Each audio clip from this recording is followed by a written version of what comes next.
This is the Late Round Podcast with your host, JJ Zacharisa.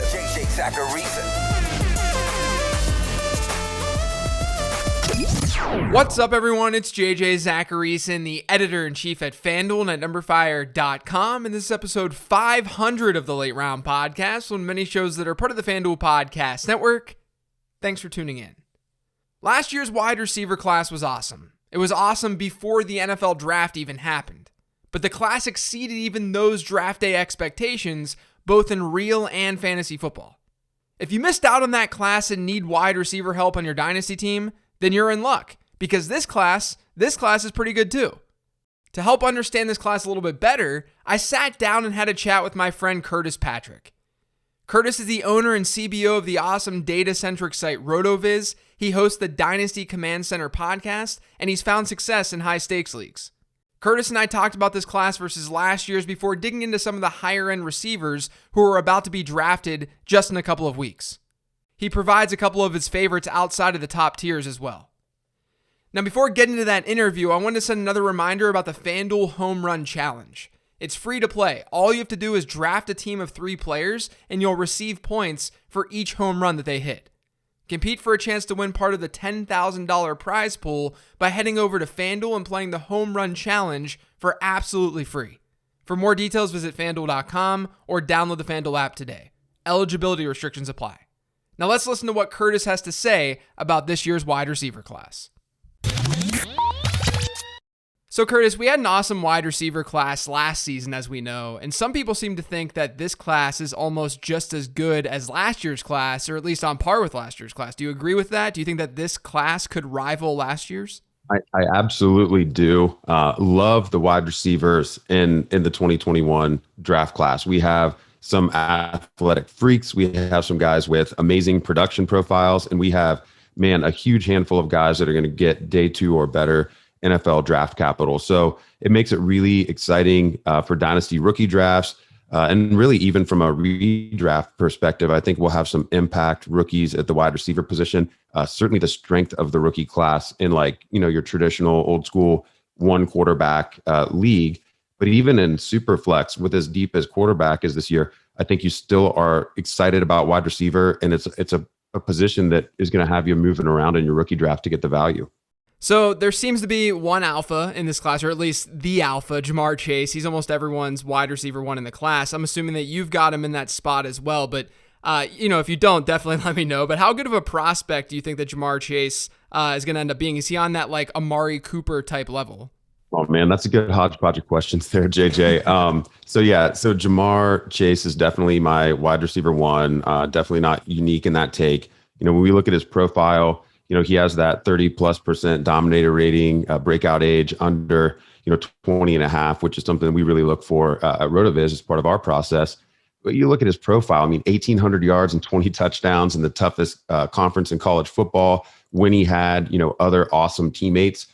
He's got a similar body type to DJ Moore, Terry McLaurin, but athletically measures, like a more explosive Terry McLaurin. And when you think about, what type of player he might be in the NFL, I think that's a pretty good mold to look at. When you look at just his production, you mentioned Amari Cooper. He actually pulls in very similar prospect profiles in terms of Sims and our box score scout over at RotoViz. Both players comp to Julio Jones, Odell Beckham Jr., and Sammy Watkins as 3 similar, crossover prospects within their top 10. So our tools think he compares favorably with Amari Cooper. And I do think it's fair to say, he's a once every couple years, type of wide receiver prospect. So I think things get kind of interesting in rookie drafts, or at least in the wide receiver rankings at wide receiver 2, because Ja'Marr Chase is the consensus wide receiver 1. Right now, I have Rashad Bateman at wide receiver 2, but you can go in a lot of different directions here realistically. I just think that Bateman has a really clean profile. He did come in a lot lighter on the scales than we thought that he would at his pro day. So I'm wondering if that's a concern for you and where you have Bateman ranked. Wide receiver 2 is definitely where it gets interesting. You could argue that the second tier of wide receivers in this class might be 7, 8, 9 receivers deep. Mm-hmm. And so you're going to see, tons of disagreement at 2, really down through the single digits. Bateman did weigh in a little lighter than some had hoped. I mean, Minnesota measured him taller and reported a higher weight, of course, than what was reported at his pro day. He spoke to that. He was pretty severely ill at one point during 2020 and lost some weight. He also says he feels stronger and faster than when he, supposedly was heavier. So I don't really have a concern about that. I mean, he just always looks open. The film guys really love his double move. Just huge production, 44% game adjusted dominator rating in 2020. I think that the reason that the weight is a little disappointing is it puts him more down in the Calvin Ridley range of type player, whereas we thought we might have had like another Michael Thomas here. So there's less margin for error in this cohort of prospects. So I do have him as my wide receiver 4, but certainly in the same tier as you. Okay, so speaking of then lighter wide receivers, I mean, we see Rashad Bateman weigh in, 10 to 20 pounds lighter than we expected. We haven't even seen Devontae Smith really weigh in. He might weigh 150 pounds for all we know. We have no idea at this point, but we do know that Devontae Smith can ball out. He's a great production profile, won the Heisman last year. How are you viewing Devontae Smith as a prospect? Man, if we ever get away from Devontae Smith, his scout should probably put some like little slivers of lead in shoes and refuse to have him weigh in barefoot. So Devontae Smith, I think it's fair to argue that, he's an outlier. I mean, he literally had one of the greatest college football seasons of all time in 2020, did it at a school where it's, jam-packed with other talent. And, did it in the toughest conference in college football and did it throughout the college football playoffs as well. This wasn't just a familiarity thing where Alabama knows how to attack the other SEC schools. He just absolutely made the Ohio State Buckeye secondary look silly in the national title game. He's the all-time SEC receiving touchdown leader. You mentioned Amari Cooper earlier. Certainly he was high on that list before. It might have even been his record that was broken. I start looking at all the players coming to the defense of Devontae Smith, Chad Ochocinco, Chad Johnson coming to his defense passionately, saying that he played in the 170s at one point in the NFL. And, when you start looking at just how silly Devontae Smith made opposing defenses look despite his weight, he wouldn't need to do it despite his weight in the NFL as well. But he runs by people, makes difficult catches, doesn't seem to be necessarily afraid of contact, is smart not to take any, big bruising hits. And when you look at the argument that he broke out late, well, I've seen other sites have things like a teammate score or, at least discuss the idea of adjusting for teammate context. When you're talking about a guy who played with Jerry Jeudy, Henry Ruggs, Jalen Waddell, these are all 4 probably first round NFL draft picks. And, he had the most impressive production of all 4 of them as he leaves school. And even if he didn't play in 2020, he would have had a 70th percentile adjusted production index. It's one of our metrics we used to, try to take an objective look at the box score that players putting up. He's going to nail NFL draft capital. I just think there's so many check marks here that I'm okay fading the idea that weight is a reason I should be out. So Devontae Smith's actually my wide receiver 2. Yeah, I can dig it. I mean, I think that he's, again, we talked about that giant tier, makes a ton of sense to me. And, to me, production leads anything, first and foremost before you get into that BMI discussion anyway. So Devontae Smith can ball out. We saw him ball out throughout college, and it makes sense that he should be able to do very well at the NFL level. You mentioned his teammates. Jalen Waddle, one of his teammates, he has an incomplete production profile because he missed so much of his junior season. So are you in on Jalen Waddle, and how much emphasis do you put on that teammate competition and how he performed against that competition when you're evaluating him? Yeah, that's a great series of questions there. So I'm high on Waddle as well. I'm mostly okay being high on him because the gaps in his analytics-based profile are totally filled in by the universal love that film scouts have for him. Yeah. It's really hard to find people who are, watch, the technical aspects of the wide receiver position and look more at, how a player might fit in certain types of offenses. I mean, Waddle's just universally loved. And I think if Alabama, this is just totally, my brain working here, but I think if both receivers are available for Alabama throughout the 2020 season, both Smith and Waddell, they'd have a production that was smoother rather than, Smith breaking all the records. They both just would have had, incredibly dominant seasons. So I can kind of forgive some of that, the fact that he came back and tried to play in the college football playoffs, despite his, horrific foot injury there, still ends up scoring a touchdown, I think, if memory serves correctly. He clearly is a warrior, wants to be out there. I'm okay leaning more on the guys who are talented as film critics here with Waddle. So he is also, in my top 4 at the position for 2020. Yeah, something that, so I was talking to Kevin Cole of Pro Football Focus on his podcast yesterday. And when I talked to him about Waddle, he made a great point, because Waddle has sort of that gap in his production profile during his sophomore season where he just didn't perform up to, he had a great freshman year, especially compared to competition. And then his junior year, obviously he was hurt, but he was balling out before he got hurt. But he has that weird sophomore season. If you look into his numbers, he didn't play as many snaps that year. And you have to wonder, why wasn't he on the field? And I think a lot of it could be the fact that he was a sophomore while a lot of these other guys were juniors. And because of that, coaches were throwing those guys on the field as opposed to throwing Waddle on the field. So maybe at the end of the day, it really doesn't have anything to do with talent. And so we can sort of forgive that sophomore season as a result of that. One of the wide receivers who I think is undervalued in this class, would love to get your take on him, is Terrace Marshall. It feels like people are sort of overlooking his entire situation and not giving him the same benefit of the doubt teammate-wise as they might be giving like a Devontae Smith or Jalen Waddle. And then maybe it has to do with Jamar Chase being in the same class and Chase being, on his team and being a teammate of Marshall's and outperforming him, being the better prospect. So I'm curious where you have Marshall and how you're feeling about him right now. Yeah, I think it's totally fair to say that people are overlooking this teammate context more so than the Alabama. I mean, Terrace Marshall was competing at one point at LSU with Justin Jefferson, Jamar Chase, and then even this year, Kayshon Boutte, a 5-star freshman who is, very highly regarded already in kind of those Devy niche dynasty circles here. But the thing that I love about Terrace Marshall is he has a trump card that really other wide receivers in this class don't have. I mean, this class is full of production stars, but it lacks some of the size, speed, prototypical alpha wide receiver body type. And Terrace Marshall can offer that, to a team that's looking for a matchup problem. One thing we use at RotoViz is called Freak Score, and it's a positive predictor of, future NFL touchdowns scored. And Terrace Marshall actually has one of the best freak scores of all time. He's got an 89th percentile freak score. He sits right in between Julio Jones and Chase Claypool on our all-time rankings. So that paints the picture. Now, of course, we're giving him credit for, that pro day. Even if you adjust that down, he's still above Julio in freak score, actually.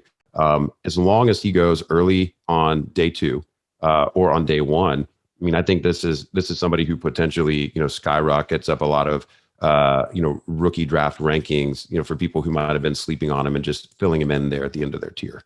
Totally agree. The other thing too is that in his sophomore season, the Joe Burrow season, where Burrow and that offense just went nuts, he got hurt in their 4th game. And up until that point, if you look at his statistics versus Jamar Chase and Justin Jefferson, really wasn't trailing them by that much. He actually had more touchdowns than Justin Jefferson through that time, only 1 fewer reception. And, a lot of people are talking about, the fact that, he's going to have to play with NFL talent now, et cetera, et cetera. You could easily make the argument. In fact, I would make the argument that the wide receivers that he played with in college are better than the wide receivers he's going to play with in the NFL, because he's playing with Justin Jefferson, who just broke the receiving record, and then obviously Jamar Chase, who's likely to be at least a top 10 pick in the upcoming draft. So I'm with you. I think Terrace Marshall is undervalued right now. So let's talk about the Moores. So you have Elijah Moore, who had this insane production profile. You had Rondale Moore, who had this insane freshman season. At the very least, both of these guys look like they're going to be productive slot players at the NFL level. But is there some concern with their size and the fact that they might just be slot guys at the next level and they might not grow into something more? How are you feeling about both of these players? Okay, so I think there is concern they could be locked into the slot, but I also think for fantasy purposes, that is probably more of a good thing. Yeah. Looking at Rondale Moore at 5'7", it's just highly improbable, that he'll be an outside guy. Now, maybe he could be more of that move wide receiver in a Tyreek Hill, Deebo Samuel type, deployment where he gets the jet sweeps and, a lot of those swing passes, swing screens out of the backfield. I think that would be a perfect fit for the type of receiver he is. Or, maybe he lands, somewhere like in Arizona, running a lot of those mesh concepts where he gets the short crossers and, has the opportunity to rack up a lot of yak. So I don't really have concern about the type of role Rondale Moore would have. I mean, he had an insane freshman season, and, he's literally one of the most impressive athletes you could ever hope to see if you just erase the size, I guess, quotient from that. Elijah Moore, one of the best production profiles we've seen over the past couple of years. I really kind of think he might be a Julian Edelman type player where, he can do a lot of damage in the slot, but he could operate on the outside a little bit more.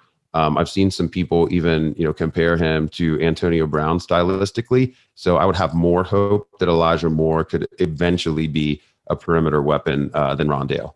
Yeah, that's how I feel too. The thing with Rondale, I mean, both of these guys to some degree, but the fact that I have more confidence that Elijah could play more on the outside, maybe even like a Tyler Lockett type where he's still playing a lot in the slot, but he can still play on the outside. But the one thing that I do think with these players is that they might be a little bit more landing spot dependent, but I could see a situation where, if one of these guys lands in a fairly high powered offense, they would just shoot up rookie draft boards, after the fact, because both of them are really, really good prospects. So there's also Tylan Wallace. So he's sort of sometimes on the outside looking in of the guys that we've just talked about, the 7 players. But do you think Tylan Wallace is deserving to be in the conversation with the guys that we just talked about? Yeah, I think he belongs in this tier. If he had somehow, not suffered the injury there and been able to declare, without spending the extra time in college, and he didn't have that ACL on his profile, he would absolutely be, right in this tier. I think universally, he's getting dinged for the injury, might be getting dinged for some Oklahoma State wide receiver, Big 12 wide receiver bias, which I think in some ways is fair, but, we should scout the player, not the helmet, popular saying, but I think it holds a lot of weight. When I look objectively, when I just look at our box score scouting tools over here at RotoViz, it suggests maybe a Stephon Diggs light type of player when you look at his college profile, his potential draft capital, and then his production. But a very safe kind of floor type comp might be an Earl Bennett type where you get a couple usable years.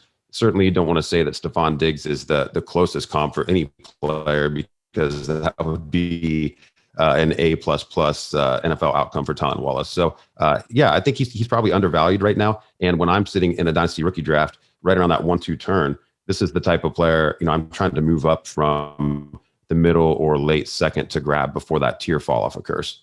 Yeah, makes total sense. So of the wide receivers that we haven't talked about today, who's your favorite wide receiver? And then I also want to throw at you, deeper in your rookie drafts, we're sitting in the 4th, 5th, maybe even 6th if you go that deep round.